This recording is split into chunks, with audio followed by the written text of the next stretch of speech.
कुल्हाड़े की टकटक की आवाज से रानो चिड़िया की आँख खुल जाती है। मम्मा कोई पेड़ काट रहा है, मैं बाहर जाकर देखती हूँ। मम्मा चिड़िया घर से बाहर जाती है। जिस पेड़ पर रानो चिड़िया का घर था, उस पेड़ की एक बड़ी डाल को कालू कौवा काट रहा था। कौवे, कालू कौवे रुक जाओ, क्यों काट रहे हो इस पेड़ को? देख रहे हो इस पर घर है मेरा। मुझे ठंड लगती है, इस पेड़ की ये बड़ी डाल मेरे घर में धूप आने से रोकती है। ऐसे कहते हुए कालू कौवा फिर से अपना कुल्हाड़ा चलाना शुरू करता है। कौवे रुक जाओ, अगर ये पेड़ कमजोर हो गया तो मेरा घर भी गिरकर टूट जाएगा। लेकिन कालू कौवा था कि अपने काम में लगा हुआ था। पेड़ की बड़ी शाख टूटकर धड़म से नीचे गिरती है। लो हो गया, अब सूरज की धूप सीधी मेरे घर में जाएगी। कौवा कुल्हाड़ा उठाकर अपने घर चला जाता है। कालू जी, काट दी वो बड़ी शाख? हाँ काट दी है। अब खिड़की से देखो कैसे सूरज नजर आ रहा है। मम्मा चिड़िया अपने घर में जाकर रोने लग जाती है। गुड़िया बेटी, कालू कौवे ने हमारे पेड़ की बड़ी डाल काट दी है। अब हमारा घर सुरक्षित नहीं रहा क्योंकि पेड़ अब बहुत कमजोर हो चुका है। मम्मा, कालू अंकल ने ऐसा क्यों किया? कहता था कि हमारा पेड़ उसके घर की धूप को रोकता है। कालू अंकल बहुत गंदे हैं, हमेशा बुरा काम ही करते हैं। बेटी, आप घर में बैठो, मैं कोई दूसरा पेड़ देख कर आती हूँ। हमें अपने लिए अब किसी दूसरे पेड़ पर घर बनाना होगा। ये क्या, कालू कौवे ने बैठे बिठाए हमें मुसीबत में डाल दिया। मम्मा चिड़िया अपने घर से निकलती है।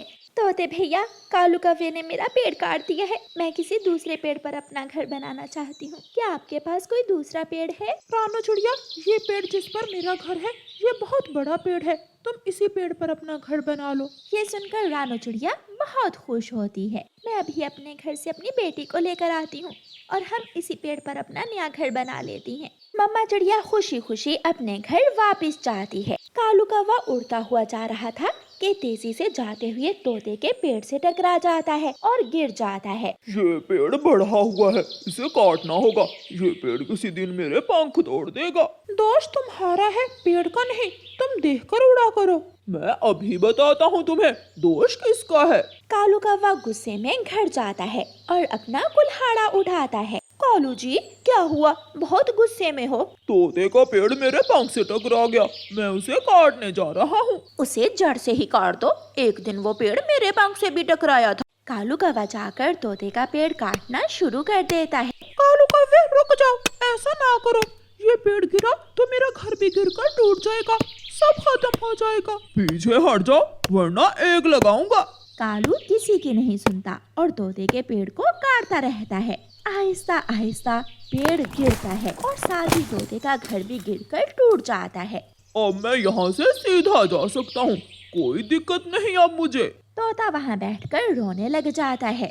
गुड़िया बेटी, चलो मेरे साथ चलो, मैंने पेड़ देख लिया है, हम तोते के पेड़ पर ही अपना घर बना लेंगे। मम्मा, क्या आपने तोते अंकल से पूछ लिया है? हाँ बेटी, मैं वहाँ से ही आ रही हूँ। मम्मा चिड़िया अपनी बेटी को साथ लेकर अपने घर से निकलती है। दूर से ही तोते का पेड़ और घर गिरा हुआ देखकर मम्मा चिड़िया और तेज उड़ती है। तोते भैया, ये क्या हुआ? किसने किया ये सब? जिसने आपका पेड़ काटा वो कालू कौवा उड़ता हुआ जा रहा था कि मेरे पेड़ से टकरा गया और गुस्से में आकर मेरा पेड़ ही काट दिया उसने। वो अब बहुत बढ़ गया है तोते भैया, अब हम इस जंगल में नहीं रहेंगे, हम ये जंगल छोड़कर दूसरे जंगल चले जाएंगे। मैं भी ऐसे पक्षियों के साथ नहीं रह सकता। तोता, रानो चिड़िया और उसकी बेटी गुड़िया वो सब दूसरे जंगल की तरफ चल देते हैं। सफर लंबा था, इसलिए शाम तक वो सब उड़ते उड़ते थक जाते हैं और एक जगह वो सब रुक जाते हैं। तोते भैया, आज की रात हम सब इसी जगह गुजारते हैं, बाकी का सफर हम कल करेंगे। लेकिन मम्मा, घने जंगल में घर के बिना हम कैसे रहेंगे? हाँ बेटी, मुश्किल तो है, लेकिन हमें रातों गुजारनी ही है। वो सब पेड़ की एक डाल पर बैठ जाते हैं। आधी रात को एक खतरनाक उल्लू वहाँ आ जाता है, जिसे देखकर वो सब डर जाते हैं। आज इस रास्ते पर जो कोई भी आएगा मैं उसे छोड़ूंगा नहीं, यहाँ बैठकर मैं इंतजार करता हूँ। रानो चिड़िया, अब क्या होगा? चुप चुप करके बैठ जाओ, कुछ नहीं होगा। वो सब अपनी सांस रोककर चुप करके बैठ जाते हैं। आज फिर खाली हाथ ही वापस जाना होगा, यहाँ कोई नहीं आएगा। वो उल्लू वहाँ से चला जाता है और चिड़िया की जान में जान आती है। सुबह हो जाती है। रानो चिड़िया, उसकी बेटी और तोता बाकी का सफर शुरू करते हैं। वो सब दूसरे जंगल पहुंच जाते हैं। तोते भैया, ये जंगल ठीक है, यहाँ कोई कालू कौवा भी नहीं है, हम अपना काम शुरू करते हैं। फिर वो सब अपने लिए घर बनाना शुरू करते हैं। उधर पिछले जंगल में कालू कौवा सभी पेड़ काटे जा रहा था। एक दिन वो कबूतर का पेड़ भी काट देता है। जालिम कौवे, तुमने चिड़िया और तोते का पेड़ भी काट दिया और आज मेरा भी। एक दिन तुम जरूर पछताओगे अपने किए पर। जा जा, चला जा यहाँ से, वरना मार मार कर तेरे पंख तोड़ दूंगा। रोता हुआ कबूतर वहाँ से चला जाता है। कबूतर भी उड़ते उड़ते चिड़िया और तोते के पास पहुँच जाता है। चिड़िया, उसने मेरा पेड़ भी काट दिया है। कबूतर भैया, आप हमारे साथ इसी घर में रहें, आपको अपने लिए नया घर बनाने की जरूरत नहीं है। आहिस्ता आहिस्ता जंगल के सारे ही पेड़ कौवा काट देता है और एक शाम आसमान पर बादल छा जाते हैं और तेज बारिश शुरू हो जाती है। कालू जी, जब से हवा शुरू हुई है हमारा घर बहुत जोर जोर से हिल रहा है। ये पेड़ बहुत मजबूत है, कुछ नहीं होगा। थोड़ी ही देर बाद कौवों का घर धड़म से जमीन पर गिरता है और कौवे अपने ही घर के नीचे दबकर मर जाते हैं। वो मदद की गुहार लगाते हैं, बचाओ बचाओ, कोई हमें बचाओ, हमारी मदद करो। लेकिन वहाँ कोई नहीं था जो उनकी मदद करता। वो अकेले थे और अकेले ही उसी घर के नीचे दबकर मर जाते हैं। ऐसे कौवों को दूसरों को तंग करने की सजा मिलती है। रानो चिड़िया की ऐसी कहानियाँ सुनने के लिए YouTube सर्च बार में रानो चिड़िया की कहानी लिखें या फिर ये बटन दबाकर बोलकर कहें रानो चिड़िया की कहानी। दुष्ट कौवा और कौवी बहुत शैतान थे। वो हर समय दूसरे पक्षियों को उल्लू बनाकर उनका भोजन खा जाते। एक दिन हरियाली तोती एक डिब्बे में खिचड़ी बनाकर अपने घर से निकलती है। थोड़ी दूर कौवा और कौवी बैठे हुए थे। वो हरियाली को देखते हैं। कालू जी, वो देखो, हरियाली तोती डिब्बे में कुछ लेकर जा रही है। हाँ गोरी, चलो जाकर उसे उल्लू बनाते हैं और उसका भोजन लेकर खा लेते हैं। कौवे हरियाली तोती के पीछे जाते हैं। रुको रुको हरियाली, रुको। हरियाली तोती रुक जाती है और एक पेड़ पर बैठ जाती है। क्या हुआ कौवे और कौवी, मैं बहुत जल्दी में हूँ, तुमने मुझे क्यों रोक लिया? हरियाली, इस डिब्बे में क्या है? इस डिब्बे में खिचड़ी है। मैं ये खिचड़ी पहाड़ों पर अपने मिट्ठू के लिए लेकर जा रही हूँ। हम भी पहाड़ों पर ही जा रहे हैं। हमने घर में बिरयानी बनाई है, मगर अफसोस हमारे पास नमक नहीं है। अगर नमक मिल जाता तो कुछ बिरयानी तुम भी ले जाती अपने और अपने पति के लिए। बिरयानी तो मेरे पति को बहुत पसंद है। मैं अभी घर से थोड़ा नमक लाकर आपको देती हूँ। रुको हरियाली, ये डिब्बा तुम यहीं रख जाओ, इतना बोझ उठाकर जाने की क्या जरूरत है? हाँ, तुमने ठीक कहा सहेली। फिर हरियाली तोती अपना खिचड़ी वाला डिब्बा वहीं रखकर नमक लेने वापस घर चली जाती है। डिब्बा उठाओ और भागे यहाँ से। अब ये खिचड़ी हम अपने घर जाकर खाते हैं। कौवे बहुत अच्छे हैं, थोड़े नमक के बदले मुझे बिरयानी देंगे। मेरे पति तो आज बिरयानी और खिचड़ी एक साथ देखकर खुश हो जाएंगे। हरियाली ऐसा सोचते हुए घर से नमक लेकर जाती है। अरे, ये कौवे कहाँ गए? अभी तो मैं उन्हें यहाँ छोड़कर गई थी। मेरा खिचड़ी वाला डिब्बा भी नहीं है। वो दुष्ट कौवे मुझे उल्लू बना गए। बहुत बुरा किया उन्होंने मेरे साथ। हरियाली बैठकर ऐसे रोने लग जाती है। बहुत मजे की थी खिचड़ी कालू, मैंने ऐसी स्वादिष्ट खिचड़ी पहले कभी नहीं खाई। मुफ्त का माल ऐसे ही स्वादिष्ट लगता है। दूसरे दिन हरियाली तोती चिड़िया को सारी बात बताती है। उन्होंने मुझे नमक लेने भेज दिया और मेरी सारी खिचड़ी ले उड़े। वो कौवे तो अब कुछ ज्यादा ही तंग करने लगे हैं। अब मुझे उनका कुछ करना ही होगा।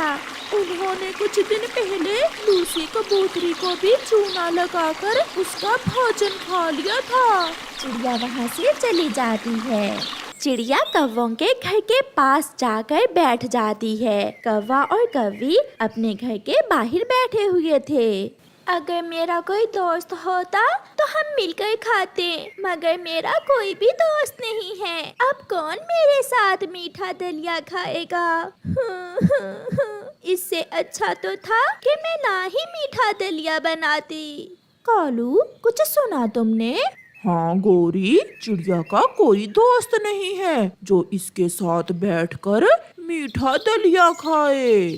फिर कौवे चिड़िया के पास आते हैं। चुप कर जाओ छोटी चिड़िया, क्यों रो रही हो? हम है ना आपके दोस्त, हम खाएंगे आपके साथ मिलकर मीठा दलिया।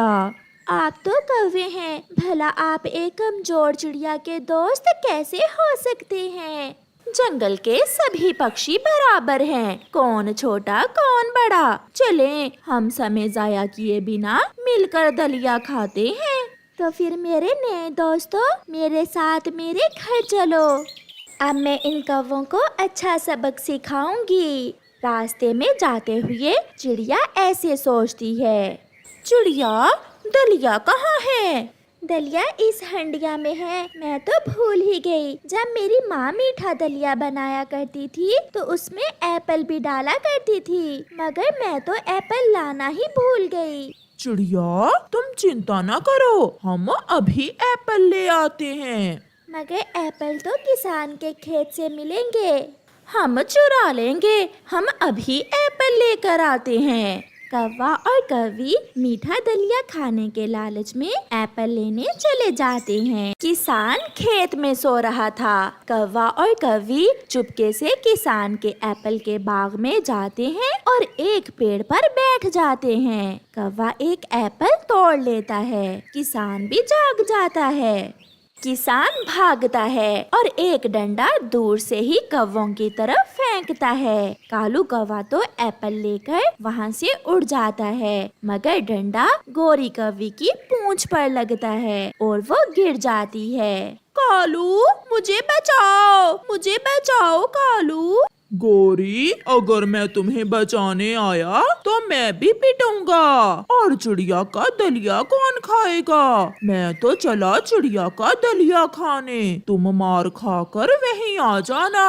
कौवा चला जाता है और किसान कौवी की अच्छी पिटाई करता है।